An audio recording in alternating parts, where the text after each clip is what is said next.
और चलिए कोटा से भी बड़ी खबर आपको बताते चले, जहां नाकाबंदी तोड़कर भागे गौ तस्कर। नाकाबंदी तोड़ने की लाइव तस्वीरें आप सामने आ चुकी हैं। दरअसल जब इनके ऊपर कार्रवाई की गई तो नाकाबंदी तोड़कर गौ तस्कर वहां से भाग निकले।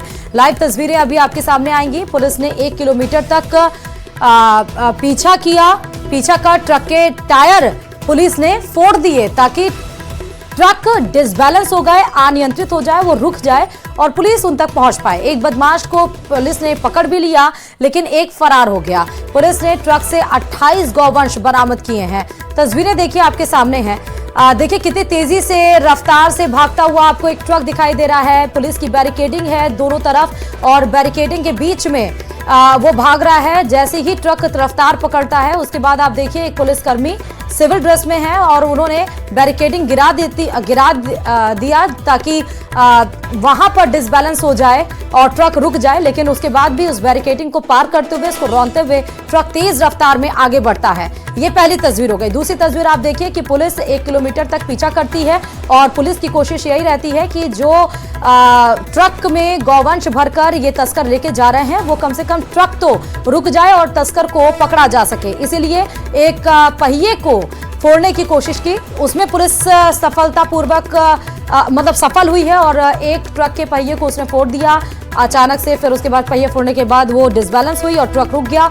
अब जब ट्रक खोला गया तो पुलिस खुद हैरान हो गई क्योंकि 28 गौ उसमें भरे हुए थे। एक गौ तस्कर को तो पुलिस ने पकड़ लिया, लेकिन एक गौ तस्कर फरार हो चुका है।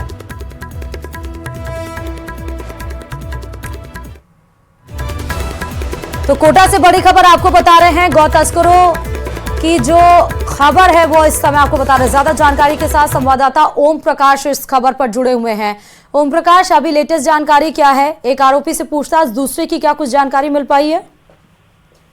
देखिए, दूसरे आरोपी की तलाश जारी है, लेकिन फिलहाल उसके बारे में कोई सुराग हाथ नहीं लग पाया क्योंकि अंधेरे का फायदा उठाते हुए हालांकि पुलिस ने तस्करों का पीछा किया था, लेकिन एक पकड़ में आ गया, जबकि दूसरे का अभी तक कोई सुराग हाथ नहीं लग पाया और इनसे पूछताछ की जा रही है। फिलहाल ये कहा जा सकता है कि 28 जो गोवंश है उनको मुक्त करवा दिया गया था। बेरहमी से उनको ट्रक में भरकर ले जाया जा रहा था और ये रामगढ़ मंडी इलाके से आ रहे थे और उस इलाके में भी इन्होंने नाकाबंदी तोड़कर जो है भागने में वहां से सफल हो गए थे। लेकिन यहाँ ये नाकाबंदी तोड़ने के बाद पुलिस ने पीछा किया और पुलिस की टीम ने जो है टायर फोड़कर गाड़ी रुकवाई और करीब 1 किलोमीटर तक पीछा करने के बाद में हालांकि ट्रक को जब्त कर लिया, एक आरोपी को गिरफ्तार कर लिया और पूरी कार्रवाई की जा रही है। लेकिन कहा जा सकता है कि तस्करों के हौसले किस तरह बुलंद है कि वो इस तरह की वारदात को अंजाम दे रहे हैं, जहां नाकाबंदी की हुई है, बैरिकेड तोड़कर जो है बेखौफ होकर जो है भागने में सफल होने का जो है ये काम किया है। लेकिन फिलहाल ये कहा जा सकता है कि एक आरोपी पुलिस की गिरफ्त में आ गए हैं। ट्रक को पंचर करने के बाद पुलिस इस मामले में आरोपी को पकड़ने में कामयाब हो गई, लेकिन दूसरे आरोपी की फिलहाल तलाश जारी है। कोटा ग्रामीण की चेचर थाना पुलिस पूरे मामले की जांच कर रही है और जो 28 गोवंश है उनको गौशाला में भिजवाए गए हैं, जिसमें 16 गोवंश तो बछड़े ही है, जबकि 12 गोवंश दूसरे हैं। तमाम 28 गोवंश को ठीक है ओम प्रकाश, बहुत शुक्रिया तमाम जानकारी देने के लिए खबर पर। और अब खबर डूंगरपुर जिले से है, जहां बिछीवाड़ा थाना क्षेत्र में नेशनल हाईवे 48 पर चलती कार में अचानक आग लग गई। आग लगने वाली कार की ये तस्वीरें आपके सामने हैं। कार चालक ने समय रहते कार से कूदकर अपनी जान बचा ली। देखते देखते कार जलकर खाक हो गई। कार चालक मांगेलाल गुजरात की सूरत से कार लेकर राजसमंद की ओर जा रहा था और इस बीच कार के पीछे से आग की लपटें उठने लगी। तभी उसने कार से कूदकर जान बचाई। पुलिस और फायर ब्रिगेड की टीम ने आग पर काबू पाया। और चलिए इस बीच उदयपुर से बड़ी खबर है। गैस सिलेंडर से भरी ट्रक पलट गई है। ट्रक चालक ने कूदकर अपनी जान बचाई। पहाड़ी से टकराकर ये ट्रक पलटी। गैस से भरी हुई सिलेंडर खाई में गिरे हैं। बड़ा हादसा होने से टल गया। मौके पर ग्रामीणों ने गैस सिलेंडर इकट्ठा किया है। ये देखिए झाड़ोल के नेशनल हाईवे 58E के रड घाटी की घटना है। तो पहले जो ट्रक गैस सिलेंडर से भरी हुई थी वो पहाड़ से टकराई, उसके बाद वो गिर गई और पलट गई ट्रक और उसके बाद जिसमें गैस सिलेंडर भरा हुआ था वो खाई में गिरा। ग्रामीणों की मदद से एक एक गैस सिलेंडर को पकड़ के उसको इकट्ठा किया जा रहा है। झारोड़ के नेशनल हाईवे 58E की ये पूरी घटना है। और इस बीच सिरोही से भी बड़ी खबर है। पुलिस को चकमा देने के लिए एम्बुलेंस से नशा तस्करी की जा रही है, क्योंकि एम्बुलेंस अगर सड़कों पर दौड़ेगी तो शायद ही किसी को शक होगा कि उसमें नशा तस्करी की जा सकती है। एम्बुलेंस में स्मैक की तस्करी की जा रही है। पुलिस ने 23 ग्राम स्मैक जब्त किया है। 3 स्मैक तस्करों को पुलिस ने गिरफ्तार भी कर लिया। उदयपुर से सिरोही की तरफ ये एम्बुलेंस जा रही थी। मोरस के पास नाकाबंदी के दौरान कार्रवाई की गई तो पता चला कि एम्बुलेंस में मरीज नहीं बल्कि एम्बुलेंस में मादक पदार्थों की तस्करी की जा रही है। जो लोग उसमें शामिल हैं वो पुलिस को चकमा देने के लिए रोजाना नए तरीके अपनाते रहते हैं और ऐसा ही मामला सिरोही में भी देखने को मिला। यहाँ नशा तस्कर पुलिस को चकमा देने के लिए एम्बुलेंस का इस्तेमाल करने लगे, जिस पर पुलिस और डीएसटी टीम ने कार्रवाई करते हुए स्मैक तस्करों पर शिकंजा कसा है। ये भी बता दें, नशा तस्कर एम्बुलेंस से उदयपुर से सिरोही की ओर जा रही थी और इसी दौरान मोरस चौकी के बाहर एम्बुलेंस से 23 ग्राम स्मैक जब्त कर 3 आरोपियों को गिरफ्तार किया गया और इस मामले में आरोपियों के खिलाफ मामला दर्ज कर अग्रिम जांच की जा रही है। और इधर डूंगरपुर के बिछीवाड़ा थाना पुलिस ने अवैध शराब तस्करी के खिलाफ बड़ी कार्रवाई को अंजाम दिया है। बिछीवाड़ा पुलिस ने राजस्थान गुजरात के रतनपुर बॉर्डर पर कार्रवाई करते हुए अवैध शराब से भरे 2 ट्रकों को जब्त किया। साथ ही पुलिस ने दोनों ट्रकों के चालक को गिरफ्तार करते हुए 15 लाख की शराब बरामद की। दोनों कंबल की आड़ में शराब की तस्करी कर रहे थे। फिलहाल पुलिस दोनों तस्करों से पूछताछ कर रही है। तो कंबल की आड़ में शराब की तस्करी करते हुए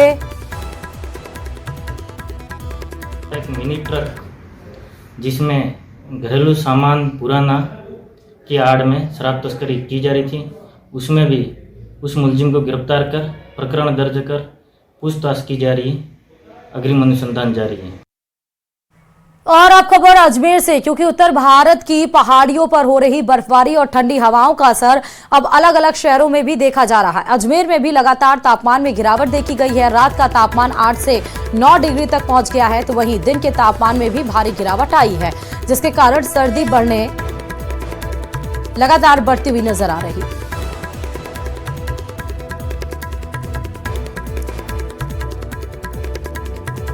तो आसपास के राज्यों में, पहाड़ी राज्यों की बात करें तो वहां पर बर्फबारी हो रही है, चाहे शिमला ले लीजिए और देहरादून ले लीजिए। लेकिन इस बीच में जो आसपास के जिले हैं, जैसे कि राज्य हैं, जैसे राजस्थान हुआ, उसमें भी ठंड का असर दिखने लगा है। रात का तापमान 8 से 9 डिग्री दर्ज किया जा रहा है, तो वहीं दिन के तापमान में भी गिरावट आई है और इससे लगातार ठंडी बढ़ने लगी है।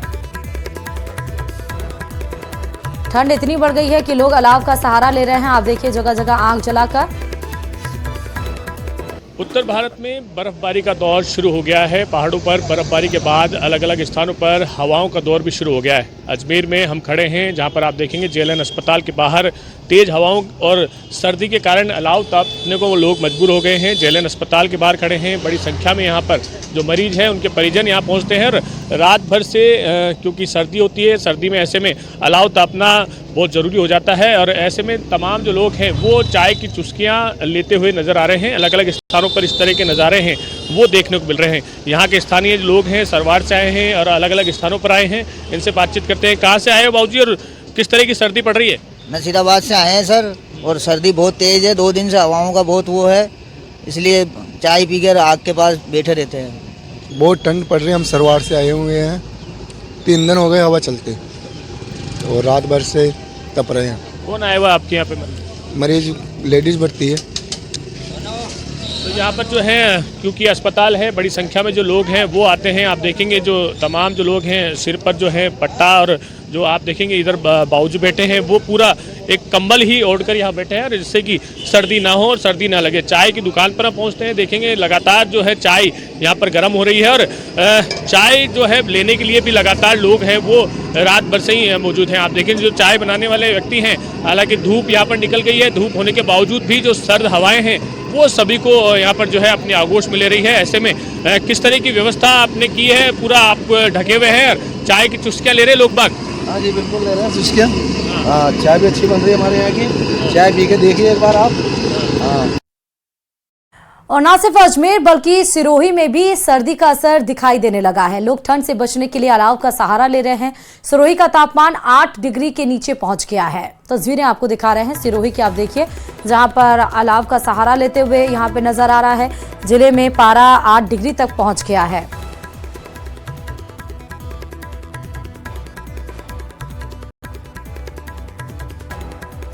और चलिए इसी के साथ ही राजस्थान लाइव में फिलहाल अभी के लिए इतना ही। आगे देखिए स्पेशल।